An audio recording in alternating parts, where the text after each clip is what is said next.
quero tratar com vocês a respeito do chamado interno e externo do pastor, para a gente concluir com esse assunto. O texto que nós estamos estudando diz: esta afirmação é digna de confiança. Essa é a segunda vez que essa palavra aparece na carta de Paulo a Timóteo. Esta afirmação é digna de confiança significa, olha, preste atenção no que eu vou falar. Caixa alta aqui, o que eu vou falar é muito importante, preste atenção. E aí ele diz: se alguém deseja ser bispo, você sabe o que é agora, que é presbítero, que é pastor, deseja uma nobre função. Muitas pessoas entendem esse chamado para o ministério pastoral de forma mística. Um sentimento, um sonho, um revelamento. Até na semana passada eu contei da história de uma pessoa que acreditava ser pastor, porque quando era criança, estava no ventre da sua mãe, uma profetisa colocou a mão lá e falou que ele seria pastor, e ele leva isso na mente dele, então ele tem que ser. Mesmo que a igreja não reconheça, ele tem que ser, porque houve uma coisa mística, um chamado místico, desde o ventre da sua mãe. Olha só que bonito. Mas o chamado, ele se completa quando ele acontece de forma interna e externa. É diferente do chamado para, por exemplo, quando a gente olha no Antigo Testamento, os profetas. Tá? É necessário na vida do pastor um chamado interno e externo. A ausência de um dos dois anula o outro. Se você não tiver, você pode ter o chamado interno, mas se você não tiver o chamado externo, um anula o outro. O chamado interno consiste no desejo do candidato ao episcopado. Paulo diz: os que almejam, ou os que desejam, dependendo da sua versão, ser bispo, almejam uma nobre função.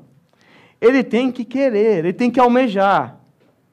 O candidato ao episcopado deve desejar isso, ele deve almejar. A palavra grega usada por Paulo pode ser literalmente traduzida por esticar-se, estendendo as mãos. É você esticar todo o seu corpo a fim de alcançar algo.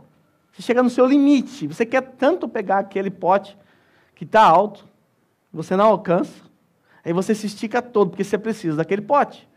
Você deseja aquilo, você precisa, está cheio de Ferreiro Rocher lá dentro. A ideia dessa palavra desejo aqui é a ideia de você impor uma força nos seus membros para alcançar algo que você quer. Então, ninguém que não deseja o episcopado deve ser investido para esta função. Nós devemos esquecer o modus operandi dispensado aos profetas da antiga aliança. Lá no Antigo Testamento, eles eram chamados para isso, gostando ou não, eles tinham que ir. Eles tinham que obedecer. Moisés está lá, começa a pegar fogo. Não sei falar direito. Não, mas você vai. Mas você vai, eu vou arrumar alguém, mas você vai. Quando você olha para Jonas, vai para Nínive. Vou nada, cata um barco, vou fugir. Vai sim, não vai fugir.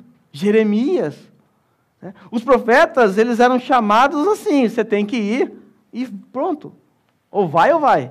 Não tem segunda opção. Nós devemos esquecer esse modus operandi. Isso não funciona para a vocação pastoral. A vocação ao episcopado parte de um coração disposto a servir nessa nobre função. Parte do coração, eu quero servir. É isso que eu quero, é isso que eu almejo. Ninguém deve ser investido por constrangimento, por obrigação. É isso que o apóstolo Pedro disse em sua epístola, lá no capítulo 5, no versículo 2. Pastoreiem o rebanho de Deus que está aos seus cuidados. Olhem por ele, não por obrigação, mas de livre vontade, como Deus quer. O pastoreio é por livre vontade, não é por obrigação. Deus não arrasta ninguém ao pastoreio pela orelha. Eu não queria ser pastor, mas estou aqui porque Deus me empurrou para isso.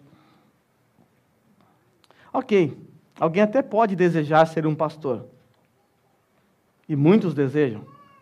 Mas isso não basta. Isso não basta. É preciso o chamado externo, que complementa o chamado interno. Se não houver o chamado interno, já você cancela. A igreja pode olhar para uma pessoa e falar, puxa, esse irmão daria assim para ser um bom presbítero da igreja e tal, mas ele não quer. Então acabou. Não tem que obrigar ninguém. Não quer, não quer. Ok, mas as pessoas podem desejar uma nobre função, talvez status, sei lá, pense que ganhe dinheiro, não acredite nisso. Então, é necessário o chamado externo, e o chamado externo nada mais é do que o reconhecimento, guarde essa palavra, reconhecimento natural da vocação do aspirante ao episcopado pela congregação. É o reconhecimento natural. A igreja vai reconhecer naturalmente o candidato. A igreja vai reconhecer naturalmente aquele que Deus levanta do seu meio. Para isso, a pessoa tem que servir.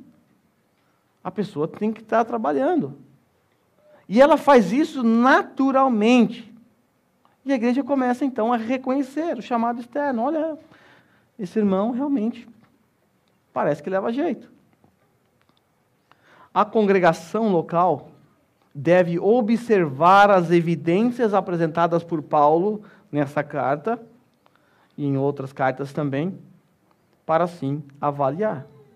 No próximo sermão, nós veremos, por exemplo, que existem qualificações morais para o bispo. Pode querer, mas se não tiver as qualificações morais, e é interessante que a lista com relação às qualificações morais do presbítero é enorme.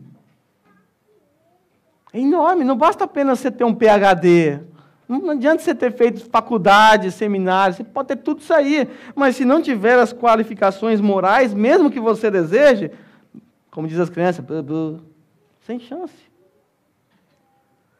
É dito também que o bispo deve ser apto a ensinar. Apto. A função principal dos pastores é alimentar o rebanho, e ele faz isso como?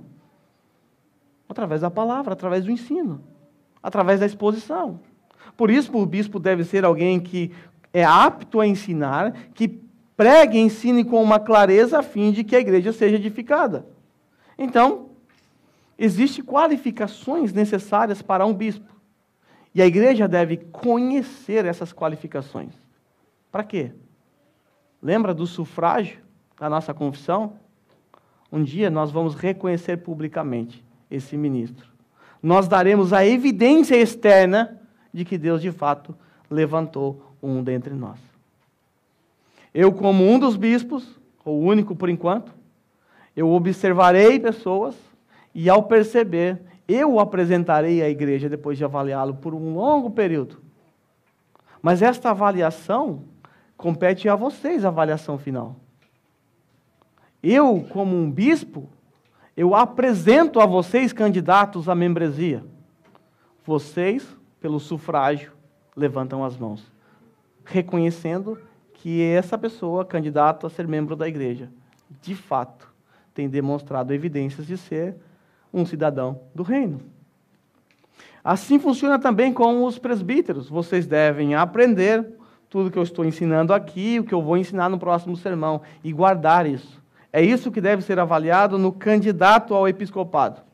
Apareceu alguém aqui que a gente viu, olha, ensina bem, é um passo muito bom. Agora, vamos olhar a moral, o caráter dessa pessoa. Vamos olhar o que é exigido dele. Será que se enquadra tudo aqui? Será que dá para ele realmente se encaixar nesse papel? Aí a gente, como igreja, deve avaliar tudo isso. Então, devemos considerar que o chamado para o episcopado é confirmado pela igreja. Os profetas, os apóstolos, foram diretamente chamados por Deus. Eles não precisavam de reconhecimento para provar o seu chamado profético ou apostólico. Eles não precisavam disso. Mas quando nós olhamos para a Bíblia, os bispos, eles precisam ser reconhecidos pela igreja. Por isso nós encontramos essa lista que Paulo escreveu a Timóteo, para apresentar à igreja, porque a igreja é responsável por reconhecer. Temos uma lista, aquela igreja tinha que ler e saber, Timóteo tinha que ler e saber em quem ele ia impor as mãos. Mais tarde, Paulo vai falar para Timóteo, olha, não imponha as mãos precipitadamente em alguém. Cuidado, Timóteo, avalie bem. Não imponha precipitadamente, tem que avaliar. Tem aqui todos os requisitos básicos para a vida de um episcopo. Então, nós devemos considerar isso. O chamado para o episcopado é confirmado pela igreja. E os profetas e apóstolos não precisavam disso, mas os pastores sim.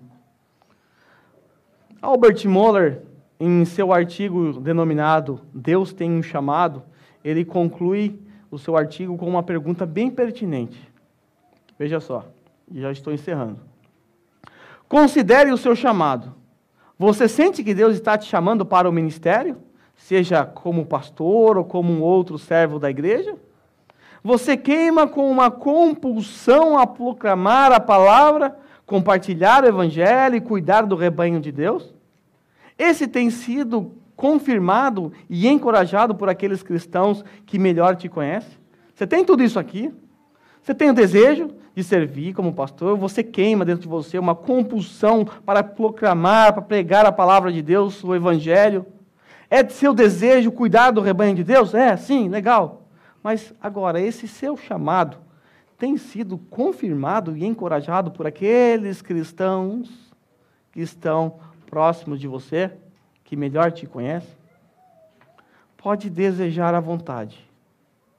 Pode falar, eu quero. Se a igreja falar, não. Não tem jeito. Não tem jeito. Então, o chamado interno e externo, eles andam de mãos dadas. A ausência de um anula o outro. A igreja precisa estar ciente disso. Ciente disso. Se eu trouxer aqui um candidato à frente e apresentá-lo, a primeira coisa que vocês devem perguntar, ele realmente quer? Você está colocando ele por pressão? Está obrigando? Ele realmente quer? Ele realmente deseja? E a igreja, então, vai ouvi-lo, sim.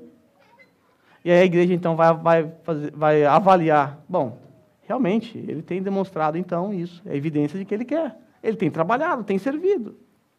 E assim, então, a igreja reconhece a sua vocação.